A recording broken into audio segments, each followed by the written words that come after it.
কথাটাই বলছিলাম যে বাদা ঝাঁপির মূল্য লক্ষ টাকা, খুলে দিলে দাম কমে যায়। ইনশাল্লাহ আমরা ঝাঁপির মুখ খুলবো আগামী 9 তারিখ। বলেছি যে সংস্কারের টাইমলাইন কি হবে, আমরা দুটো রোডম্যাপ চেয়েছি, আপনারা জানেন। আগস্টের 5 তারিখ এই দেশে একটা গণ অভ্যুত্থানের মাধ্যমে পরিবর্তন এসেছে, যে পরিবর্তনকে এদেশের আপামর জনগণ অভিনন্দন জানিয়েছে। আমরা আরেকবার এই গণ অভ্যুত্থান যাদের নেতৃত্বে সংগঠিত হয়েছে, যারা জীবন দিয়েছেন, দেশে প্রবাসে যারা অংশগ্রহণ করেছেন, তাদের সকলকে দেশবাসীর পক্ষ থেকে, বিশেষভাবে আমাদের দলের পক্ষ থেকে অভিনন্দন এবং কৃতজ্ঞতা জ্ঞাপন করছি। এ সময় যারা নিহত হয়েছেন, আল্লাহ তাআলার দরবারে তাদের আত্মার মাগফিরাতের জন্য দোয়া করছি। যারা আহত হয়েছেন তাদের সুচিকিৎসা নিশ্চিত করার জন্য আমরা সরকারকে আহ্বান জানিয়েছি এবং আল্লাহ তাআলার দরবারে তাদের সুস্থতা কামনা করছি। প্রিয় সাংবাদিক বন্ধুগণ, আপনারা জাতির বিবেক আর মিডিয়া জাতির দর্পণ, কিন্তু 15.5 বছর বিভিন্ন কারণে অনেকে তার বিবেক অনুযায়ী কাজ করতে পারেননি। অনেক ক্ষেত্রে বাধ্য করা হয়েছে সমাজকে বিভ্রান্ত করার জন্য, সরকারকে অবৈধ সুবিধা দেওয়ার জন্য মিথ্যা বানায়ন বিভিন্ন সংবাদ পরিবেশনের, যার সবচেয়ে ওয়ার্স্ট সাফারার বা ক্ষতিগ্রস্ত পক্ষ হচ্ছে বাংলাদেশ জামাতে ইসলামী। কিন্তু আমরা অতীত নিয়ে গাড়তে চাই না। আমরা দেশবাসীকে সাথে নিয়ে সকলের সহযোগিতায় দেশটা সামনের দিকে আগাক, সেই জায়গাটাই আমরা অবদান রাখতে চাচ্ছি। এই জন্য অতীতে যা হয়েছে আমরা পিছনে ফেলে দিলাম। তবে যারা সুনির্দিষ্ট অভিযোগে অভিযুক্ত, যারা মানুষ খুন করেছেন, গুম করেছেন, লুণ্ঠন করেছেন, দেশের সম্পদ বিদেশে পাচার করেছেন, আয়নাঘর তৈরি করেছেন, দিবারাত্র মানুষের উপর ত্রাসের রাজত্ব কায়েম করেছেন, তাদের বিচার, তাদের উপরে ন্যায় বিচার নিশ্চিত হোক, এটা আমরা দাবি করি। আমাদের উপর যেমন জুলুম করা হয়েছে, তাদের কারো উপর জুলুম করা হোক, সেটাও আমরা চাই না। আমরা চাই যে ন্যায় বিচারের মাধ্যমে সবাই যেন তার অপরাধের সঠিক পাওনাটা বুঝে পায়। আমরা আজকে এসেছিলাম দেশের প্রয়োজনে, জাতির প্রয়োজনে।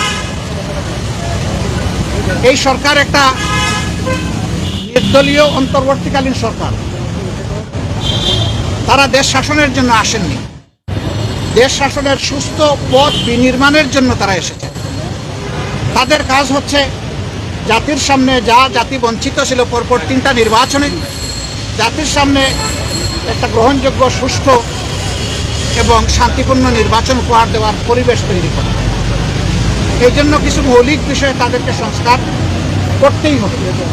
সেই কী কী মৌলিক বিষয়ে তারা সংস্কার করবেন, সেই ব্যাপারে আমরা কথাবার্তা বলেছি এবং আমরা আশা করছি আগামী 9 তারিখ আপনাদের মাধ্যমে জাতির সামনে আমরা আমাদের প্রস্তাবনাগুলো উন্মুক্ত করব ইনশাআল্লাহ। আপনারা দাওয়াত পাবেন, এটি প্রাথমিক ইনফরমেশন। যদি আমাদের দিনক্ষণ ঠিক থাকে আপনারা ইনশাআল্লাহ দাওয়াত পাবেন, বা যখনই হয় আপনারা দাওয়াত পাবেন। আমরা অবিলম্বে আমাদের চিন্তা জাতির সামনে তুলে ধরব যে কী কী সংস্কার এই মুহূর্তে প্রয়োজন, কী কী সংস্কার পরবর্তী পর্যায়ে আমাদের লাগবে, সেই জিনিসগুলো আমরা জাতির সামনে তুলে ধরব। এর পাশাপাশি দেশের চলমান আইন শৃঙ্খলা পরিস্থিতি নিয়ে এখানে কথা হয়েছে এবং এই ক্ষেত্রে জনগণ আর বর্তমান সরকার একসাথে কিভাবে পারস্পরিক সহযোগিতার মাধ্যমে আইন শৃঙ্খলা পরিস্থিতির আরও উন্নয়ন সাধন করতে পারে এবং সকল ধরনের ষড়যন্ত্রের বিরুদ্ধে জাতিকে ঐক্যবদ্ধ রাখতে পারে, সেই বিষয়গুলো নিয়ে আমাদের এখানে কথাবার্তা হয়েছে।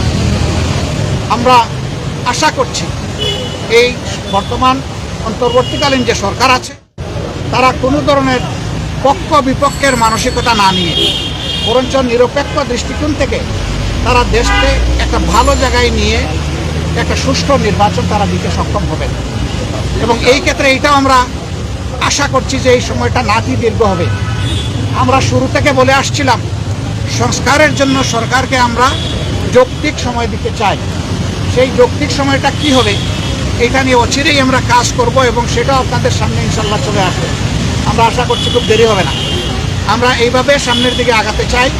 আপনাদের মাধ্যমে আমাদের অনুরোধ জাতির এই প্রত্যাশাকে ফুটিয়ে তোলার জন্য এবং আগামী দিনে একটি বৈষম্যহীন বাংলাদেশ গঠন করার জন্য, যেখানে ইনসাফ ভিত্তিক সমাজ প্রতিষ্ঠিত হবে এবং কারো উপর কোনো ধরনের জুলুম দল কিংবা ধর্মের কারণে হবে না, এমন একটা দেশ, ঐক্যবদ্ধ জাতি গঠনে আপনারাও আমাদেরকে এই কাজে সহযোগিতা করবেন, দেশবাসীকে সহযোগিতা। আসন্ন দুর্গাপূজায় আইন শৃঙ্খলা পরিস্থিতি সুন্দর রাখার জন্য করণীয় কি, আমরা সেগুলো আলোচনা করেছি। আমরা বলেছি সরকারের সাথে জনগণের পার্টনারশিপ লাগবে, সরকারের সাথে জনগণের সম্পৃক্ততা প্রয়োজন হবে। এই সরকার এবং জনগণ মিলে, আইন শৃঙ্খলা বাহিনী এবং জনগণ যদি একসাথে কাজ করে, আমরা আশা করছি একটা অভূতপূর্ব দুর্গাপূজা আমাদের হিন্দু ধর্মের ভাই বোনেরা তারা উদযাপন করতে সক্ষম হবে। বাধা ঝাঁপির মূল্য লক্ষ টাকা, খুলে দিলে দাম কমে যায়। ইনশাল্লাহ আমরা ঝাঁপির মুখ খুলবো আগামী 9 তারিখ। সেই পর্যন্ত আমরা ধৈর্য ধরে অপেক্ষা করি যে সংস্কারের টাইমলাইন কী হবে। আমরা দুটো রোডম্যাপ চেয়েছি, আপনারা জানেন, আপনাদের মাধ্যমেই চেয়েছি, দেশবাসীর কাছে জানিয়েছি, আমরা সরকারকেও জানিয়েছি। একটা রোডম্যাপ হবে সংস্কারের, আরেকটা রোডম্যাপ হবে নির্বাচনের। সংস্কারটা সফল হলেই নির্বাচনটা সফল হবে। অচিরেই এই বিষয়টা তারাও প্রকাশ করবেন, আমরাও প্রকাশ হব, এবং এটা খুব দেরি হবে না ইনশাআল্লাহ। আর শুধু সরকারকে এতটুকু বলেছি যে জনগণের বিশাল প্রত্যাশা আপনাদের কাছে, এই প্রত্যাশার সময়টা টেনে আমরা লম্বা করব না। এটাকে যৌক্তিক সময়, যৌক্তিক যে শব্দটা, এটার সম্মানটা যেন বহাল রাখতে পারি আমরা, সেই দিকে আপনাদের দৃষ্টি আকর্ষণ করি। ওনারা কোনো দ্বিমত পোষণ করেন নাই, এবং আমরা আশা করি এখানে কোনো সংকট তৈরি হবে না ইনশাআল্লাহ।